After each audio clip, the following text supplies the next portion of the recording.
You wanted the best. You've got the best podcast. The hottest podcast in the world. The Chris Voss Show, the preeminent podcast with guests so smart you may experience serious brain bleed. The CEOs, authors, thought leaders, visionaries, and motivators. Get ready. Strap yourself in. Keep your hands, arms, and legs inside the vehicle at all times, because you're about to go on a monster education roller coaster with your brain. Now, here's your host, Chris Voss. Hi, folks. Voss here from thechrisvossshow.com. There you go, ladies and gentlemen. There are latest things that makes it official. Welcome to the show. We certainly appreciate you guys being here. As always, we have the smartest people on the show, the CEOs, the billionaires, the White House presidential advisors, the Pulitzer Prize winners, the people who come from all walks of life, who share their entrepreneurs and their cathartic journeys, their stories on how you can improve the quality of your life and make your life better. And as always, we just enjoy having them on the show. 16 years, over 2,200 episodes. Make sure to refer the show to your family, friends, or relatives, or I'll drive out to your house, knock on your door, and I'll offer you a big hug. And you don't want me to hug you because I smell awful. So refer people to the family, friends, and relatives to the show so I don't have to do that. It sounded better in my head when I wrote it. Anyway, guys, go to goodreads.com/Chris Voss, LinkedIn.com/Chris Voss, Chris Voss 1, the TikTokity, and all those crazy places on the internet, as they like to say. Today we have an amazing young man on the show joining us, Kelvin Green. He has over 20 years of IT cybersecurity experience, ranging from supporting the Kentucky Health Benefits Exchange as infrastructure and operations lead, being the lead messaging engineer for behavioral health organization, designing a host-based security system architecture for the Navy Public Safety Network, solutions architect for DHS CDM TO2F. I know what that means. No, I don't. Fixing computers for SMBs in Honolulu, Hawaii, to being a game tester for a Tetris release. I'm a constant game tester for Call of Duty. Does that count? More importantly, he is a mental health, and I pay for it too. He is a mental health advocate who connects with his own struggles throughout life, understands user and entity behavior analytics, and how people and computers think. His people are thinking nowadays? When did that start? His goal is to use his knowledge and all of the ups and downs of his life, from his time in jail to his time at the Sumo Logic President's Club at the Four Seasons in Maui, to help others understand themselves, be more joyful, and more secure. Welcome to the show, Kelvin. How are you? Thank you, Chris, and I'm doing good. So thank you for having me. Thank you for coming. We certainly appreciate it. So give us your .coms. Where do you want people to find out more about you on the interwebs? Yep, I'll give you the short link, csai.pro. So csai.pro. There you go. And you can join me on LinkedIn. And what's the name of your company? And give us a 30,000 overview of it and what you do there. Yep, it's CyberSecond Eye. So essentially, I am a cybersecurity advisor. So, hey, you have cybersecurity, and they tell you, hey, you need to get a firewall. You want to be secure. Well, firewalls necessarily don't make you secure. As a matter of fact, do you even know what the firewall does for you, or what an EDR or XDR does for you? And I help companies to understand by their own perspective what it does for them, what they need to get, why they want to get it, and how they can use it to achieve their goals. Yeah, I need that in dating. I'm not sure what that all means, but there you go. So tell us about how you help people. What sort of clients are you looking for? What is the sort of work you're looking to do, and how can you help people? Yep. So our primary focus is healthcare. So with that being said, we do some work in the public sector. So if you are a state, local government, we help you there. We also help, SMBs in mid-market. Don't do much in the enterprise, but one day. With that being said, what we do is we basically connect with you. We analyze your current environment. So we say, hey, this is what you have. This is what it does. Tell us what you want to do. We'll help you figure that out. And then we'll help you to understand what you know today and how it can be applied to helping you achieve your goals in the future. Ah, that sounds like a great deal. That really does. So let's see. How did you get into this business? So we mentioned a few things in your journey of life, and how were you brought up, and what got you into the IT space? Yep. So I've been in IT or fixing something in my whole life, right? So that's just who I am. And how did I get here? Well, through life experiences. So like I said, hey, I lived in Hawaii. So being down there, you meet different people. I lived with a Japanese family. And so all their cultural customs were different from what I was used to. And so getting accustomed to that helped me to say, hey, well, people have a different perspective. And then I started doing more work for, well, different SMBs and different organizations and different verticals. And I said, hey, how we see things, the same words, the same terms, the same things differently, why they mean something different. Like right now, if I said to you, hey, here's an expense report, it means one thing to you, but it means something different to an accountant, and it means something different to, well, let's say a CRO, a chief revenue officer. They all have a different perspective on it. And I started to understand it. I said, hey, you know what? We need this. We need this to protect ourselves, because as we're getting all these, new threats now, like all these different ransomwares and things that are coming out, we're saying, hey, how do we prevent these things? How do they get in? Because human beings are involved in most of this stuff. And I say, well, I don't think the people are really bad. They don't really have the intent to do it. You don't understand them, and they don't understand the system. But if you connect those dots, then you can protect yourself. And so got on that journey. There you go. Protect yourself from all the stuff that's going on. I know that, let's talk about AI. I know AI is causing a lot of craziness that's making a lot of the hacking and different attacks worse. I mean, it's taking it to a new level. What are some of your thoughts on that? So I personally say that human beings, we have a natural inclination to try to make things better for ourselves, and other things that are end up being the worst things for us, like the atomic bombs or all the nuclear weapons that we still are maintaining that we never shoot off. Okay, we don't. With that being said, AI is one of the things that we've been looking forward to. Be like, hey, make my life simple, do everything for me. Well, great. You're teaching AI everything about you. And what happens when the bad guy gets it? They're going to use it, right? Why would they not? You going to go to sleep tonight? AI is not. And so when somebody has access to AI and they can say, I can attack you with it all day, every day, well, you should be alarmed. And that's what we're seeing now. I'm alarmed by anybody who wants to attack me. I mean, I had Taco Bell last night, and I'm under attack right now. No, I'm just kidding. Don't eat that, folks. There goes our Taco Bell sponsor. Well, I'll say, Chris, we're going to keep you protected, and we got to keep you protected. And I will tell you that, yes, people will want to attack you because you are Chris Ross. So that's the reason for them to attack you, just because of that. Yeah. They're like, oh, you're successful. I'm not. And I don't really think I'm successful. That's the funny part. So what are the main things you find most of your clients are struggling with when they come to you at first? They're like, hey, we need some help here. What's a popular thing that people are struggling with right now? Yeah, so I noticed a lot of purchasing of things because of buzzwords, or because, hey, they told me I need this, and it's not achieving the goals they want. Meaning they're going there like, oh, you need to get this firewall. It's the best firewall. You need to get this. And they're like writing checks, and then they're getting them, and they're like, well, this didn't give me everything I need. I'm like, well, did you set it up to do that? Did you ask? Was that a part of the goal? No, you just got something and it sounded good. And so I want to help organizations to, well, I like to say I'm a neutral party, meaning I don't sell anything. I'm here to help you. Meaning my goal is to make sure you save money and you get what you need to do what you need to do. Meaning, hey, if Chris says I want to be able to go on here and I want to be able to podcast, but I want to make sure my information is protected, I gather from everybody. Well, I want to make sure that you're always able to get on here. Your microphone is always working. Your video is always working. And you're able to connect with the people every day. That's your mission. And we want to make sure that cybersecurity enables that mission to happen. Yeah. It's I mean, there's times where we come on and things don't work. Things have been mucked about. Our WordPress gets attacked relentlessly every day. I mean, we've been around for a long time. I mean, we've been around for 16 years. The YouTube channel's been around for 18 years. Well, there's no perfect answer. They love to attack us. We're a favorite. I get like this report that shows how many hacking attempts we have around the world, and this is crazy, man. Like, some people need to go find a day job or something. Well, hey, look, you want people overseas to watch you, and they do. And well, with that being said, that means you get the bad guys overseas too. So. Yeah, it's just crazy, man. I'm just like, I'm really not that interesting, folks.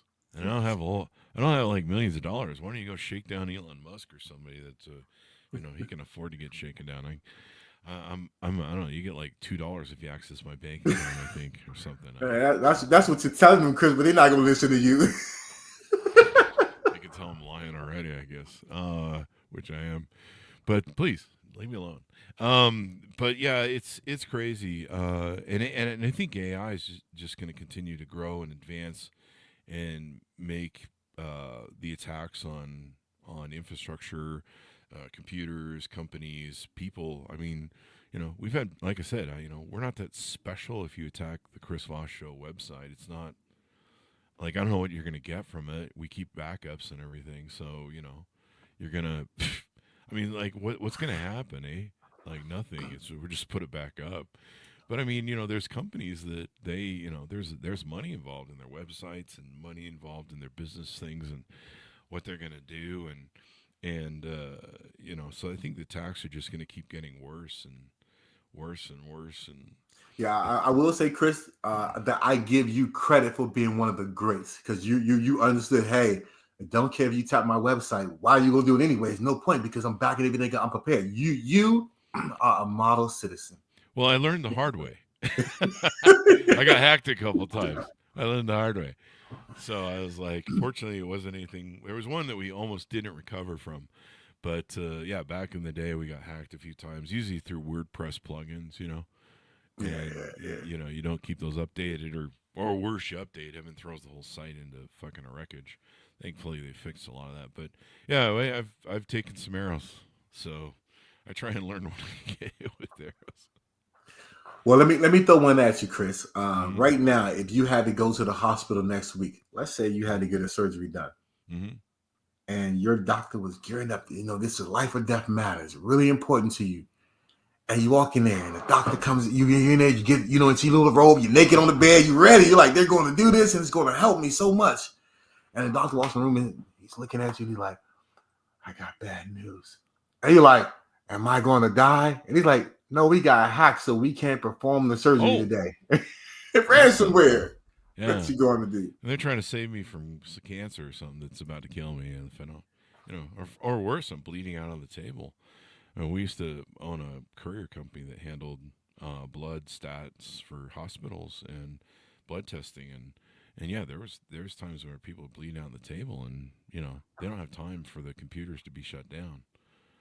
Right? Bingo. And so this is leverage to, and that's why I focus on healthcare, because this is leverage to the people who are attacking you. Because not only do I have your data and you don't want it to get out, but now I got your critical services hostage. And so I put this cap, if you will, on what you can do right now. And your time, especially when you're in healthcare, is really, really important. I mean, really, really important, right? And so, it's something that I really myself feel, as a person who, I have to go to the doctor and get things done. I definitely don't want to ever go in there and they say, hey, you know what? We lost your information because we got hacked and we can't help you. Have a good day. Whoa. Have a good day. Have fun. That's just a flesh wound. Just put a Band-Aid on it, rub some, Sporum on it. It'll be fine. Probably. I don't know. Maybe. Well, you won't get your server back up with that. Yeah, welcome to American healthcare. I think that's what they tell you, even if they do have their computers running these days. I don't know. Well, all right, look, Chris, we're going to have a show just on that topic, because I got to think, That's a whole other show, folks. There you go. So what else have we discussed that we want to tease out to people? What sort of services do you offer that they can onboard with, et cetera, et cetera? Yep. So, first I want to explain the concept, and that is PPP. So I'm not sure if you're familiar with. I'm 57. I'm very familiar at night with the PPP. Well, in psychology, there's something called schema theory, and I'm not going to explain all that, but you might want to look that up at some point in time. But PPP is basically how you take your perception, so what you see, what you hear, smell, taste, feel, and you say, hey, this is how I bring information in. And all day, every day, since the day you were born, you were bringing information in with that. And that led to you perceiving things. If you were born and you were at the hospital and say your dad was there and he smiled at you, it's going to make you feel good. You're going to say, ooh, warm inside. If you don't, might not get the same feeling. But with that being said, you're going to start getting all that information to your life. Every person you talk to, everything is how you perceive things. And you're going to start making, a perspective on these things. Maybe you're going to say, hey, if it's dark at night and I see a cat walk in front of me, maybe I'm scared. Maybe if a dog is barking at night, I might want to run. And this is all based on experiences in the past. Maybe a dog was big and They chase you at night. So whenever you hear a dog bark at night, you start wanting to run. Or if you see a mouse, you jump up and run. You don't know. I'm a big guy. I'm 6'4". But if there's a rat in the ground, I might just run. You don't know. I'm not telling you, but you don't know how I perceive things. Maybe you do now. But with that being said, you take all those things together and you get to your perspective. And so what I want to do is I'm going to I connect with the businesses to help them to understand how the perspective of the people in the organization help. I give you a great example, and I'll use one on myself first. I'll say, so I told you that I was proud of myself for how I, celebrated the 4 seasons doing President's Club, and it was wonderful. And I remember checking in, and it's like so lovely. I'm like, oh man, it's free, so it's the best, right? Mm-hmm. And I was like, check-in is great. But I can tell you on the flip side, I once had to check out and check in to jail. And boy, let me tell you, you don't feel as pleasant when you check in to jail. You don't go in there like, oh man, I'm so happy to be here. No, it's not a pleasant experience. None of it was pleasant. But when you check out, trust me, you may not feel the best in the world, but for that moment, you're going to feel a little bit of joy just because you know you're going back outside. And that's a good thing. So, but what I wanted to show in that is perspective. In one case, checking in, wonderful at the 4 seasons. In jail, no. But checking out the 4 seasons, oh, that sucks. Who wants to go home when you're getting free stuff? I mean, they're giving you free food. They're treating you like a king. Oh, yeah. And, well, you want to check out of jail because let me tell you, you hear lots of stories and you see TV shows and they tell you jail is wonderful. Let me tell you, I will tell you, it's nothing good in there. It's a bunch of dirty people and they're not nice people. You don't want to be there. Don't go there. All the children, don't go there. Yeah. Sounds like my first 10 marriages. Getting out of jail was like basically getting divorced. So I was free and alive. Yeah, well, it's a callback joke. I'm not talking about that. I got a wife. Well, that's your problem, isn't it? No. I'm sure she's lovely. Yeah. We do a lot of marriage jokes. I love my wife. She's a wonderful person. She's actually a cybersecurity nerd like me, and she works with me. So, is she holding a gun right off camera? Is that what's going on? No, I'm just teasing. I tease my married folks. I'm a single guy. That's kind of the running joke of the show. Well, so there you go. I will say this. You learn more in life with every experience. So being single has an experience that you learn from, and being married has an experience that you learn from. So both are good, as all in what you do with it. So I'll say that way. With that being said, just to lead on to what you were saying, well, think about this. What if I told you that right now, all of your information is being fed into AI, meaning when you post videos, when you send email out, when you go to the grocery store, and it's learning everything about you, it's building a profile, a persona, if you will, about you. Mm-hmm. And that you need to be prepared for somebody to hack you using all the information that you posted on podcasts, on Facebook, on LinkedIn, the food you bought out the grocery store. Everything you did will be a part of a persona they can use against you or use to address others as you. But yeah, I don't want them to find out about that midgets and Shetland pony OnlyFans channel I always watch. Why Shetland ponies? I don't know. They're cute. It just seems like the perfect joke. I don't know why I've used that joke for like 20 years. I will say things like that. I will say to the youth, be careful what you put on those sites. What are you doing? Stop sharing those dick pics. People, it's funny how people just don't realize how much their mobile imprint is being broadcast to so many places. I mean, maybe you want to talk about that a little bit, about how people really need to realize with their phones and some of the input they're putting into websites, their privacy is really it's kind of illusion. So I'll give you a scary one on that one. I went a long time ago, back in like 2000, I guess it was. I went to Hawaii, went to Maui. 2001. Went to Maui, and I was with my girlfriend, my lady at the time, and we went over to Does your wife know about this? Sorry, I had to do that joke. She wasn't my wife yet. Which, I didn't pay attention to your hair. It's right there. And we went over to another young lady's house who I had never met this young lady in person, but I did talk to her online. So I didn't know her back in 2000. And I had a picture online. She had actually printed my picture and put it on her wall. So when I went to her house to visit her, remember, I never met her before in my life. I saw a picture of myself on her wall. Wow. Was this above her bed, or was this at the refrigerator, or was in this her bedroom, in her bank account book, maybe checking account book? You don't. So you ever heard of paralysis in the moment? Yeah, you kind of go, like, really? Yeah. Well, what I will say is that would mean that I put out a picture that I couldn't control where it went. Yeah. I had no idea. Was it on her vision board then, or for? I hope not. Look. Hey, Chris, I'm trying. Look, my goal is to stay safe. Don't let me go hide in the corner, Chris. Okay, no. I'm sorry. We're not here to wreck marriages on the show. No, I mean it's so. I mean, I'm pretty sure that she, for some reason, felt that I was worth joining her collection of pictures on her wall. Wait, she had a collection now?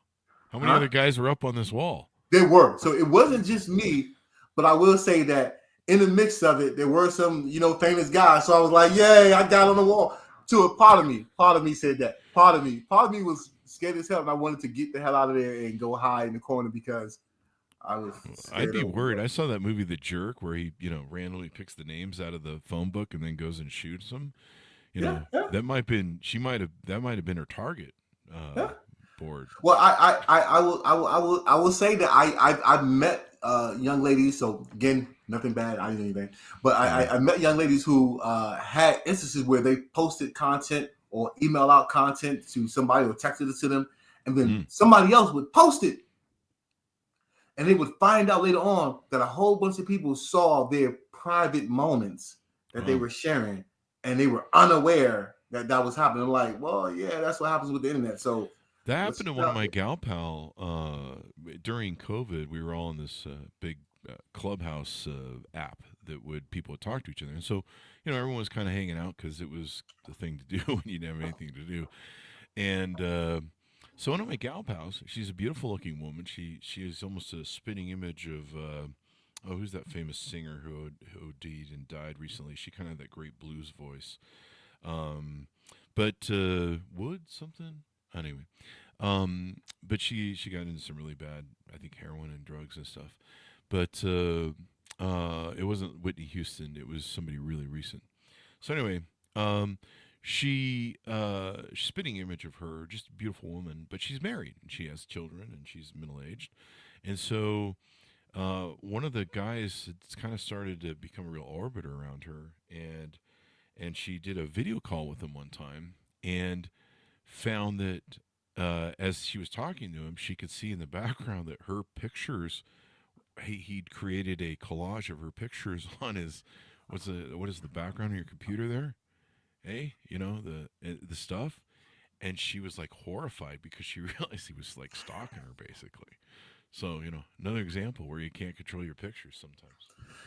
Yeah, I mean, it's we give out all this information, and that's a big thing with the AI lab where people are giving out. We're answering questions to AI solutions. We're training them. We're giving all that information. We're telling them our behavior, and to tie it in, that's actually what user and entity behavior analytics is about. Where it's taking the profile of a person. So, hey, let's take Sarah, and Sarah is let's say an accountant. She's a good accountant. She does her job, and she's pretty consistent. Whenever she goes on break, she does whatever she says she does. So you can trust it reliably. So if, say, her system logged in and said she was in France, you'll be like, red flag, because she said she was sick and she's at home. But take another employee, let's say Bob, and Bob's a sales guy. It's always Bob. And Bob, when he goes off on vacation on break or say he's off, he does different things from whatever he said. He might say, I'm sick and I'm going to be home. But Bob, he tends to travel. Let's say expect Bob to travel. Well, Bob account logs in on a Friday from Florida. You're like, hey, Bob lives in Arkansas. What is he doing in Florida? Bob was rolling. And Bob said, hey, he didn't know. He was over there just doing what he's doing. But when you called him, he like, oh, yeah, we're good. We're good to keep things a secret that, he doesn't want to tell you that he's doing something he shouldn't be doing. Oh, it's always Well, Bob, man. guess what? Bob account got compromised. And the only way you could have known that is if you knew how Bob behaved and you entered into that system. So if you would have had it into the system that Bob, whenever he is gone, that you can't trust that he's reliably going to do what he says he's going to do, you would know immediately as soon as you saw something suspicious to say, hey, let me close down this account and contact Bob and make him validate this activity before I open it back up. But you can only know that is if you told that to the system. And if you recorded that information in the system, you'd have it. And so that's what user instant behavior analytics does. It's taking all the behavior of Bob and of Sue and everybody else in the company and recording and saying, hey, now we understand what they do. So when AI attempts to attack and find that loophole, that weakness, you can block it. There you go. Love it, man. Love it. That's what we need to do is have more of that. What else have we teased out? What sort of do companies need to be a certain size to work with you? They have in a certain income range or net worth. Is there any requirements you have that way? Yep. So ideally, you have 100 employees or higher. I do go down as low as 50, but 100 employees or higher. I generally stay in between the 100 to 1,000 range. Again, I will get to enterprise one day, but right now I stay into the 100 to 1,000 range. Essentially, if you are in that range and you do not know what you need to do to be secure, what I mean by that, it doesn't matter where you are in the journey. I meet you where you are and get you to where you want to be. And even if you don't know where that is, I help you figure out where you want to be. And so essentially that is the market. So I want you to come to me. Again, I don't cost anything. My goal is to connect you with the services that you need and help you to save money. Meaning, if I can get you more bang for your buck, even if it was the same number, but you get more, I did my job. Nice. There you go. Is there an amount of budget or spend that they need to have? Maybe. I know that can vary. Probably. You spend what you want to spend. This is what I will tell people. If you get hacked and you said you got hacked, and you spend money that day, and you're gonna spend money on ransomware for sure. Usually, you may not get your shit back either. And in a lot of industries, time down equals money. So you gotta. Yeah. What I help organizations do is I say, hey, look, you don't want to be down. You don't want to have the noise out there, the bad press. You don't want to take all the risks. Well, you might want to spend the money up front. So how can you make the determination? Well, look at the market. Most hacks, things for mid-market organizations, especially healthcare, you spend it in the millions, a couple million per hack. Well, you should be ready to spend a couple million to protect yourself from spending a couple million on nothing. Because when you get hacked, you just give the money away and then you still spend the money to be secure anyway. So that's true. Come after you got hacked or come before, your choice. You bring up two important points. Number one, it's not a matter of if you're going to get hacked anymore. It's a matter of when, right? Bingo. I get hacked. Everybody gets hacked. There's nothing you can. So I hear people always go, "Oh my, they got my Social Security." I'm like, they've been had your Social Security number for 10 years, and you just didn't know because they didn't want to do anything with you. But believe you me, it's been out there, and that's documented. So I tell people what you're really worried about when it comes to hacking is keeping what you have now private. That's your goal. So I consider it probably like you don't want to tell people you got secrets, you got private things, you got a private life. Whether it was for your organization or for yourself, you want to keep those things secret, right? Well, cybersecurity is what helps you do. You're putting everything on your computer. You're using it for every transaction in your life. So you might want to make sure you're secure there, same way you would do anything else. Think about it as your lock safe. They're lock safe. You definitely want to have that. The other thing you kind of alluded to too is the other aspect of oh crap! I think I brain farted on what the second point was. But the first point, let me see if I can jiggle it here. The first point was it's not a matter of when you get hacked and how you get hacked. Oh, I remember now. You've referred to this a couple times. The loss of reputation of when you get hacked on your client base and the public, seeing you were a dumb company that didn't put up the barriers to protect my data. and that's embarrassing as well, right? Yeah, I will say this. Think about this one. If right now somebody told you, "Hey, we got hacked and we lost everybody's money," it was a bank. I said we got hacked, we lost everybody's money. Would you bank with that bank? No, no, hell no. No, right? So the value of keeping things safe is right there because the damage that it does to your reputation. Now, hey, Kel, you said we can get hacked. Well, let me tell you, you can also use getting hacked as a great story. Let's say you do get hacked, but you have resiliency, you have cybersecurity tools in place, so you can say we can proactively, block it. We stop the most damaging process. We caught it early. We have a fast path to recover. Well, even if it happened, inevitable, at least you got back up quick. And that's going to show people, they're going to say, hey, you're doing your best. But if you say, oh, we didn't know anything, nobody had eyes on it because, we had these tools and we got Bob and, Bob, he was supposed to be watching and he didn't. And oops. It's always Bob. So, it's reputation damage is a big thing, to any organization. And again, definitely in healthcare, because I'm going to explicitly say this. You do not want your doctor to come to you and say, I lost your private health information. Yeah, that's always bad. And because somebody else has it that probably shouldn't have it. Plus, I don't want people finding about that midget's OnlyFans channel. I'm really sorry. I'm actually running it. I'm actually on the show. Chris, are we going to have a conversation about you and your No. I've always used that midget and shitload pony porn joke for like 20 years. Now I can just add OnlyFans to it. OnlyFans, the joke that keeps paying. The joke reference that keeps paying on all the callback jokes. So, Kelvin, this has been very insightful. Give people a final pitch out, how they can onboard with you, how they can reach out to you, find out they're a fit, and get to know more about you, et cetera, et cetera. Yep. So the best thing you can do is go to my website at csai.pro. You can add me on LinkedIn, Kelvin Green on there. You'll get my contact information. If Chris is okay with it, you can send out my contact information. But basically, come there. Again, plan to be wherever you are. Do not feel like you have to know all the cybersecurity terms or come and talk to me about this or that. I'm going to make it as simple. I'll give you an example right now, how simple I can make it for you. Chris, are you familiar with threat intel? Threat intel? Yep. No. Okay, well, let me give you a quick explanation. You're familiar with Jack and Jill, right? The story of Jack and Jill. Oh, yeah, went up the hill. All right. Well, let's say my man Jack, he's going up the hill. He's like, I'm going to get some water. He got his pail. He's like, I'm going to get this water. It's a good day for Jack. Jack walks up and he trips. Big rock. Oh. Well, when Jack trips, falls back down.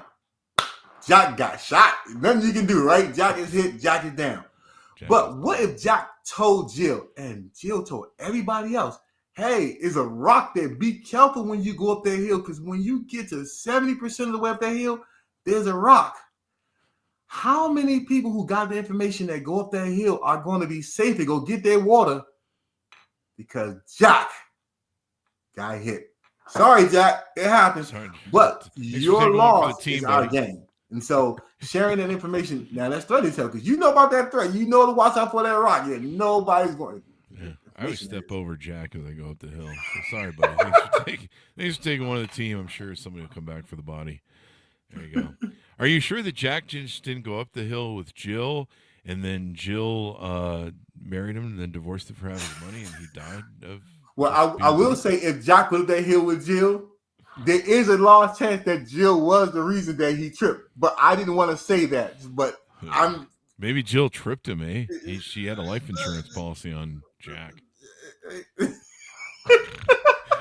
We do a lot of comedy on the show, folks. I'm just going to put a disclaimer. Wife, Chris said that, not me. So there you go. Yeah.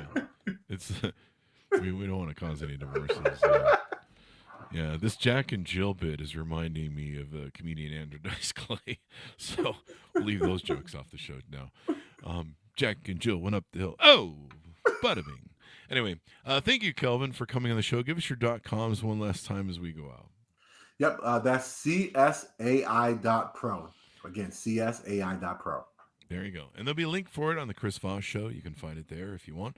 Thanks so much for tuning in. Thanks to Kelvin for coming on the show. It's been a fun show. We always love good energy and funny shows. People learn more with entertainment. We call it info entertainment. Infotainment is what we call it. Anyway, guys, thanks for tuning in. Go to goodreads.com/Chris Voss, LinkedIn.com/Chris Voss. Chris Voss won the TikTokity, and damn it, all the other places in the world that are Chris Voss, at least the original one. Thanks for tuning in. Be good to each other. Stay safe. We'll see you next time.